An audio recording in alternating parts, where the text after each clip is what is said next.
What's up guys, Aaron here. Today we're going to be doing the full review of the Samsung Gear 2 smartwatch. This is Samsung's second attempt at a smartwatch, so let's take a closer look.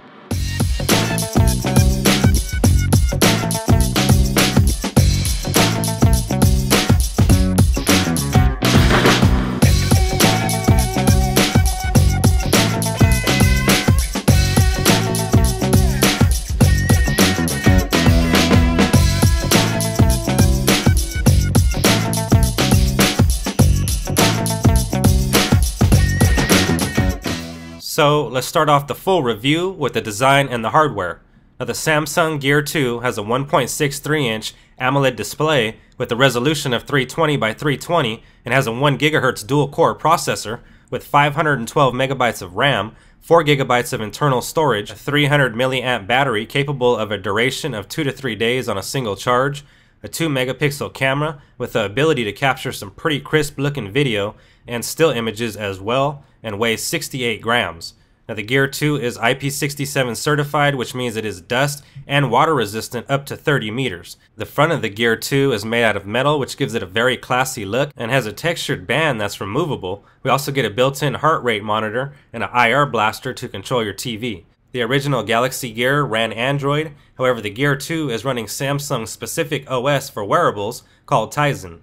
The Gear 2 supports Bluetooth 4.0 and has a gyroscope, accelerometer, as well as a built-in microphone and speaker, and carries a price tag of $299. Next up is battery life. The Gear 2 has a 300 mAh battery, which equals 2 full days with the inclusion of 1 extra day with the moderate use of the device. Next up is the user interface. And the user interface consists of Samsung's new wearable platform called Tizen. Tizen focuses heavily on health, as well as techniques to lower battery consumption on the device. Therefore, of course, adding battery life and yet still presenting a very high quality user experience to the user. Now, before we go any further with the user interface, I'd like to answer a question that I've been asked a lot since I've gotten the Gear 2, and that is, how big is it compared to your normal size watch? So here it is next to a Bulova that I usually wear on a daily basis, and as you can see, it is not much bigger when it comes to the actual bezel. And now jumping back to the UI. First we have a watch on remote, which is the ability to utilize the Gear 2's IR blaster to control your TV set-top box, which I've found to be an extremely useful feature here on a smartwatch. Next we have S-Voice. S-Voice is a voice recognition app that lets you send text messages, call someone, check your schedule, and search for current weather reports, as well as the ability to search the web for quick information and facts regarding anything that you're looking for. So for instance, here I asked S-Voice how many bones are in the human body. Next up is the Find My Device feature, and this feature is great if you happen to misplace your device, as pushing the button will locate your smartphone from a distance as far as 30 feet away. Now once you initiate this, you will get an actual ringtone letting you know where your device is, and you can do the same thing from your smartphone, locating your smartwatch. Next is Voice Memo. Now I find the Voice Memo feature to be extremely useful on a smartwatch, and has definitely helped me remember these small yet important things that you wouldn't want to forget, such as respond to certain company emails, as well as not to forget to pick up something as small as bread on the way home from work. Next up is the pedometer. Now Samsung is heavily focusing on health and fitness when it comes to their wearables, and with the Gear 2 we have a built-in pedometer to help keep track of your daily steps and calories burned, and you also have the ability to set personal goals for yourself to meet. Next is the exercise functionality. And with this app, you can set a goal and actually administer a full-fledged exercise plan and keep track of your body statistics while on the road to reaching your overall fitness goal. And I have to say that personally, this exercise functionality has definitely got me a lot more active and got me more involved and a lot more exercise in my life. Another great health and fitness feature found on the Gear 2 is the built-in heart rate monitor. Now for this, I simply placed it on my wrist, and you can see here it shows you exactly how to position it, making sure not to touch your wrist bone and to keep extremely still. All we need to do is press start, and you can see it is actually measuring my beats per minute. Now it will display the beats per minute and actually store it on the device so you can keep track.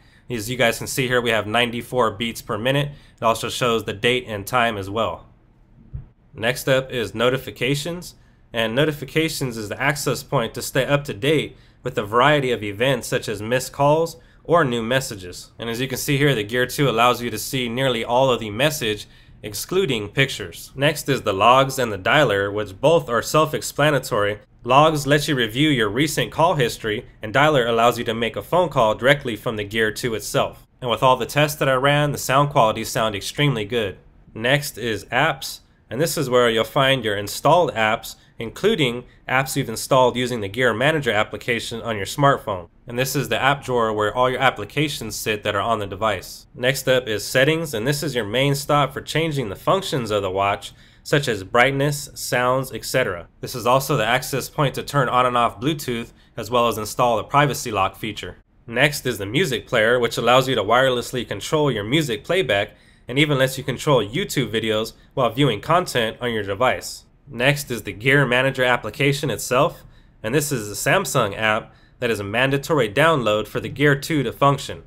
Now the Gear 2 Manager app is also your one-stop access point for applications, along with the ability to apply actual changes to the watch in real time. Although this is the second version of Samsung's Gear smartwatch lineup, the availability of applications is still very little. However, more and more app developers are jumping on board the Samsung train and are beginning to release more and more apps, so I do predict that the Samsung Gear App Store will slowly but surely gain in size. And so far, the app ecosystem has been highly defined by fitness apps. Next is the video and still image quality.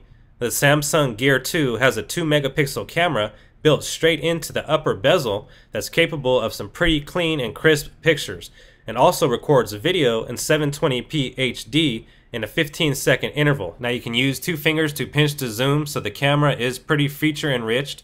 You can see it is pretty responsive as well. Now the color and contrast to the pictures that I've taken were extremely vibrant. In my opinion, I have no complaints for being a camera on a smartwatch. Now up to this point, Samsung has been known for creating devices with a feature-rich camera, as well as great optics and lenses, as well as a nice aperture rating, and you can tell they do produce very high quality pictures in outdoors as well as indoors. Now when it comes to the video quality, we have a 720p HD onboard video camera that's capable of capturing 15-second intervals and is ready for immediate playback on your smartphone. Now in my opinion, everything looks extremely accurate when it comes to color tones and overall vibrancy. Next, the Gear 2 comes with an included charging cradle that is mandatory to charge the device. Now they have slimmed it down a lot from the original Galaxy Gear. Now the device simply snaps onto the back. Once you have it snapped on securely, all you need to do is place in the included charging wire and you are good to go. You can expect the Gear 2 smartwatch to take anywhere from around 1.5 hours to 2 hours to completely charge if the device is being charged all the way from 20%. And lastly, my final thoughts. And first off, I'd like to say that I'm probably one of the biggest fans of wearable technology that you'll ever meet. Now with that said, I've been using the Samsung Gear 2 in conjunction with the Samsung Galaxy Note 3 for around 3 weeks, and I feel confident in saying that they absolutely go hand in hand. Now the Gear 2 was not designed to replace your smartphone, but rather simplify the functions of your smartphone. And I must say that the Gear 2 does exactly that. Now being able to see how important an incoming call, text message, or email is at a single flip of your wrist is extremely useful while in a meeting, driving, and in everyday life activities. Just set the Gear 2 to vibrate and no one but you will know that you received a message. Now the battery life in a real-world scenario is excellent, and the overall build quality of the device feels extremely premium. Now the device has absolutely no lag, the pictures are crystal clear, and the call quality was extremely excellent. Samsung took what I thought was an excellent built first generation Galaxy Gear smartwatch and refined it into a thing of beauty.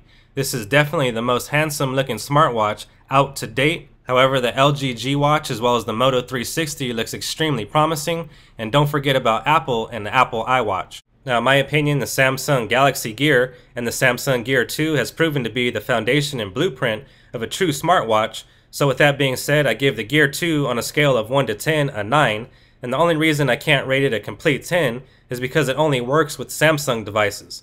Anyways guys, that's going to do it for me on this one. Leave a comment down below in the comments section and let me know what your thoughts are on the Samsung Gear 2 smartwatch. Check out my new website, SmartGlassFans.com, which is dedicated to wearable technology, specifically Google Glass. Be sure to drop a thumbs up down below. As always, I'd like to thank you guys for watching, and I'll see you guys on the next one. Peace.